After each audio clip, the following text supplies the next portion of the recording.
আহি পালেহি হেঁপাহৰ ৰঙালী বিহুটি। আজি হৈছে বহাগৰ প্ৰথমটো দিনতে মাণিকপুৰত দেখিবলৈ পোৱা গ'ল সুন্দৰ এটা পৰিৱেশ। আৰু এয়া হৈছে মাণিকপুৰৰ বহাগী বিদায় উদযাপন সমিতিয়ে আয়োজন কৰা মুকলি বিহু প্ৰদৰ্শনৰ কিছু দৃশ্য।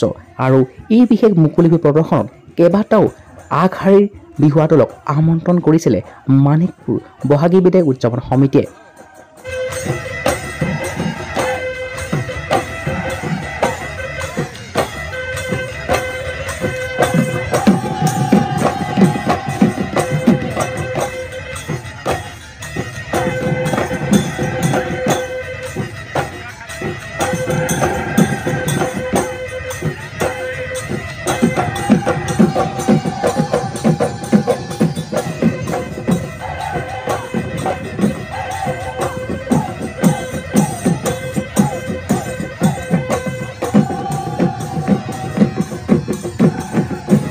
সকলোকে অসমীয়া নৱবৰ্ষৰ তথা ৰঙালী বিহুৰ শুভেচ্ছা জ্ঞাপন কৰিছোঁ। আৰু উজনিকে নামনি এতিয়া সকলোতে উখল মাখল এটা পৰিৱেশ, কাৰণ আজিৰে পৰা আৰম্ভ হৈছে আমাৰ যি হেঁপাহৰ যি বহাগ বিহু, অৰ্থাৎ আমি অসমীয়া বিহুতে বলিয়া। আৰু সেইবাবে যুৱতী কি মহিলা, সৰু কি ডাঙৰ সকলে ওলাই আহিছে আৰু মাণিকপুৰবাসী পিছ পৰি থকা নাই। আৰু নামনি অসমৰ বঙাইগাঁও জিলাৰ মাণিকপুৰত বহাগী বিদায় উদযাপন সমিতিয়ে এক বিশেষ কাৰ্যসূচী ৰাখিছে। বিভিন্ন কাৰ্যসূচীৰ ভিতৰত আবেলি এওঁলোকে মুকলি বিহুৰ প্ৰদৰ্শনৰ বিশেষ কাৰ্যসূচী আছে, কিন্তু দিনৰ ভাগতে এওঁলোকে এই যি বহাগী বিদায় উদযাপন সমিতিৰ সদস্যসকলে আচলতে এনেকৈ পৰম্পৰাগত সাজপাৰ পৰিধান কৰি আহিছে। সুন্দৰ এক পৰিৱেশ দেখিবলৈ পোৱা গৈছে। কেনেকুৱা লাগিছে আজি? খুব ভাল লাগিছে ইয়াতে আহি। বছৰৰ প্ৰথমটো দিন এনেকৈ উদযাপন কৰিব পাই নথৈ আনন্দিত হৈছোঁ। বিহু বুলি ক'লে আচলতে আমাৰ মনলৈ বিভিন্ন ভাৱ আহে। আৰু এই বিহুবোৰ সময়ত এনেকুৱা এটা হয় যে আমি কিছুমান আচলতে কেতিয়াবা আমি নামাতো, কিন্তু বিহু আহিলে কি হয়, আমি প্ৰত্যেকে মাতো আহাচোন বিহু নাচিবলৈ যাওঁ। বা যেতিয়া ঢোলটো বজায়, ঢোলৰ যি শব্দ হয়, নাচনীবিলাকে তেতিয়া ঘৰতে আচলতে বহুতে কয় যে ঢোলৰ মাতত মানে থাকিব নোৱাৰে, এনেকুৱাকৈ ওলাই আহে। তেনেকুৱা তুমি বুলিয়ে কৈছোঁ, তোমাৰ হয়নে নাই তেনেকুৱা? হয় হয়, মোৰ বুলি নহয়, চবৰে হয়। আমাৰ যুৱতীসকলৰ ঢোলৰ চেও শুনিলে, তাৰপিছত পেপাৰ মাত শুনিলে চবৰে ৰ'ব নোৱাৰা এটা অৱস্থা হৈ যায়। চবৰে বিহু নাচো নাচো ফিলটো আহি যায়। সকলোৰে বিহু নাচো নাচো ফিলটো আহি যায়। অৰ্থাৎ প্ৰথমতে কৈছে আমি অসমীয়া বিহুতে বলিয়া। আৰু এতিয়া বিহু আমাৰ বিশ্ব দৰবাৰত এটা প্ৰতিষ্ঠিত হৈছে, খুব সুন্দৰ পৰিৱেশ বিৰাজ কৰিছে। মই আৰু কেইগৰাকীমান আছে, কেনেকুৱা লাগিছে আজি? খুব ভাল লাগিছে। খুব ভাল লাগিছে। মোৰ ফালৰ পৰা সকলোলৈ ৰঙালী বিহুৰ শুভেচ্ছা।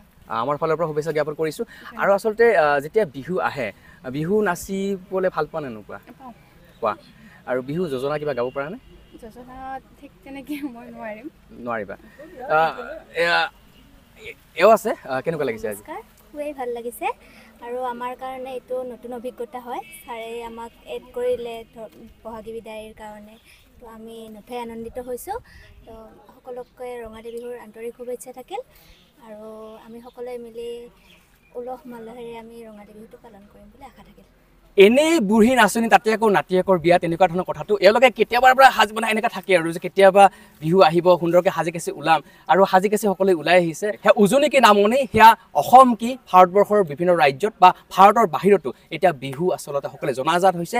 আৰু বহুতে বাহিৰলৈ গ'লে সোধে যে এই বিহু বা আমাৰ যি মৰমৰ যে গামোচাখন, এই গামোচাখনে আচলতে আমাক চিনাকি কৰাই দিয়ে। আমি যেতিয়া আজি আমাৰ ভাৰতবৰ্ষৰ যি প্ৰধানমন্ত্ৰী তেওঁ গামোচাখন লৈ পেলাই বিভিন্ন সময়ত দেখিবলৈ পাওঁ, তেতিয়া ভাল লাগে। আৰু ক'বলৈ গ'লে আমাৰ এই বিশেষ গামোচাখনে আমাৰ চিনাকি, আমাৰ অসমীয়া জাতিটোৰ বাবে। আৰু এই বিশেষ বিহু এওঁলোকে হয়তো অকণমান পিছত নাচিব, মই চেষ্টা কৰি নচলাব, কিন্তু এই বিশেষ বিহুৰ লগত বা মাণিকপুৰৰ আচলতে চিনাকি এটা নাম বা চিনাকি এখন মুখ, দুলাল দা, তেখেতে অকণমান বিচাৰিছোঁ। তেখেতে খুবেই ব্যস্ত। দাদা, কেনেকুৱা লাগিছে আজি? বহুত বহুত ভাল লাগিছে। কেৱল মাণিকপুৰবাসীকে নহয়, অসমৰ প্ৰতিজন অসমীয়াক আজি পহিলা বহাগত জ্যেষ্ঠজনক শ্ৰদ্ধা জনাইছোঁ আৰু কনিষ্ঠজনক হিয়া ভৰা মৰম জনাইছোঁ। এই বিহুৱেই হৈছে অসমীয়া জাতিৰ প্ৰাণস্বৰূপ। এই অসমীয়া জাতিয়ে যাতে এই বিহুক সদায় জীয়াই ৰাখিব পাৰে, তাৰ কাৰণে মই সদায় আশা কৰোঁ। ভূপেন হাজৰিকাই কৈছে, যেতিয়ালৈকে বিহু থাকিব তেতিয়ালৈকে অসমীয়া জাতি থাকিব। গতিকে আমি অসমীয়া জাতিয়ে যাতে কেতিয়াও বিহুক নাপাহৰোঁ, মই তাকেই কামনা কৰোঁ। অসমীয়াৰ যদি প্ৰাণৰ আপোন কিছুমান সম্পদক কোৱা হয়, এয়া হৈছে আমাৰ এই বিহুৱানখন, অসমৰ গড়। এইবিলাকেই হৈছে আমাৰ কৃষ্টি সংস্কৃতি। আৰু এই কৃষ্টি সংস্কৃতিবিলাকক আমি জীয়াই ৰাখিব লাগিব। আমাৰ এই যে ভণ্টিহঁত আহিছে, এই ভণ্টিহঁতক অনুৰোধ জনাম, আমি আধুনিকতাৰ ফালে গৈ এতিয়া তাঁতশালখন পাহৰিছোঁ।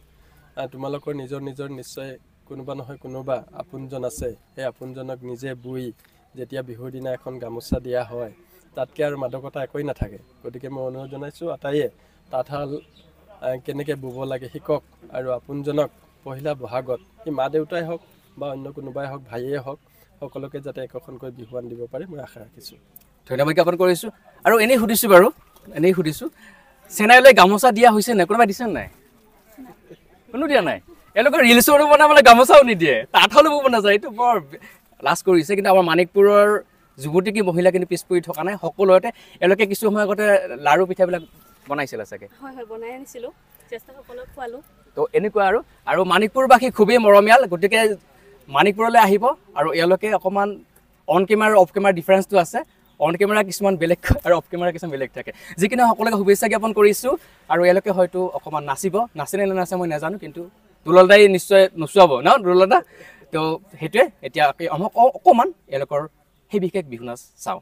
কন্ত আহিলে ঐ নাচনী ভিনিকি ধিন্দাও বিহু তলি ঢোলৰ মাত ঐ কপৌ ফুল ফুলিলে ঐ নাচনী কুহু কুহু কুলি চৰাই মিঠা মাত ঐ মৰমত মাতিছো আহা নাচনী দুহাত মেলি বিহু লগাম তোৰে গাত এদি প্লাক প্লাক ঐ টিপ্লাক প্লাক ঐ পখিলা উৰা দি তাকুৰি ঘূৰা দি মোৰে ঢোলৰ চাপৰ মোৰে ঢোলৰ চাপৰ নাচ।